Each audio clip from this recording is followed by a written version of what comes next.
Thank you.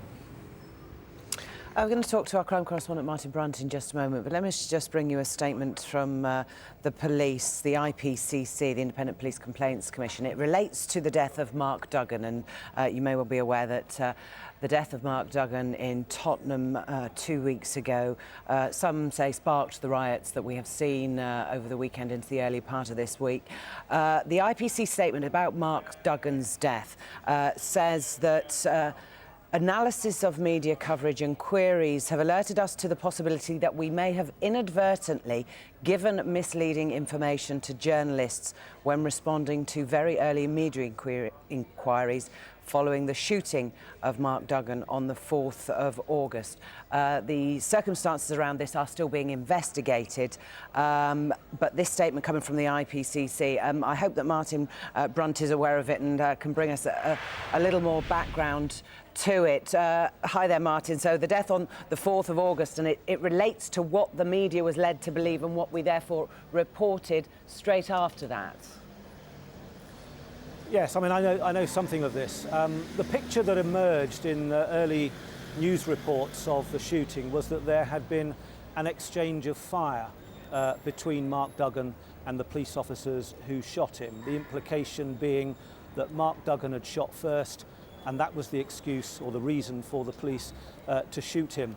Now, it's been very difficult to work out exactly where that impression or that version of events came from, because the IPCC certainly never said that in so many words in the 3 or 4 statements that it put out over the first few days. But I understand what happened, and I wasn't covering the story at the time, but there was guidance given, I understand, by a press officer at the IPCC to journalists who phoned up for some kind of clarification or background, and this is often what happens, particularly contentious stories where details aren't clear. But as far as I can work out, advice was given or background information was given that really corroborated that view that there had been some kind of exchange of fire. I know that the IPCC has been very concerned about the impression that was given in the early days, and of course very, very upsetting for Mark Duggan's family, because it has since emerged that there were no shots fired by Mark Duggan. That to a great degree has been established. Very upsetting for Mark Duggan's family, the suggestion that he had fired at police.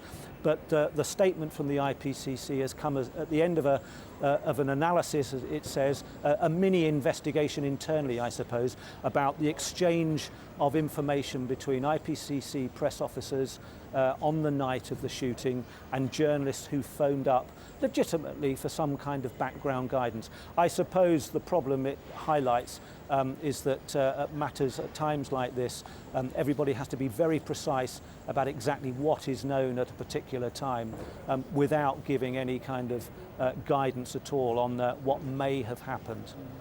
I'll read the important paragraph from this, Martin. Now, I've read it in full. The IPC saying, it seems possible that we may have verbally led journalists to believe that shots were exchanged, as this was consistent with early information we received that an officer had been shot and taken to hospital, which he was, of course, but it's since been revealed that that was from a police bullet. So we'll further look at that a bit later on, Martin, but raids are continuing by the police, aren't they, today? Tell us about some of those.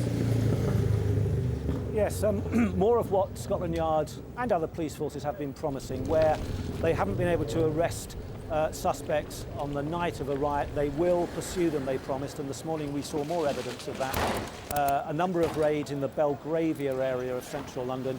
2 young male teenagers were arrested, a 16-year-old and a 17-year-old, and property recovered. These 2 suspects thought to have been involved in a raid on a men's clothing store in Sloane Square on Monday night. Martin Brunt, our crime correspondent. Thanks, Martin. The mother of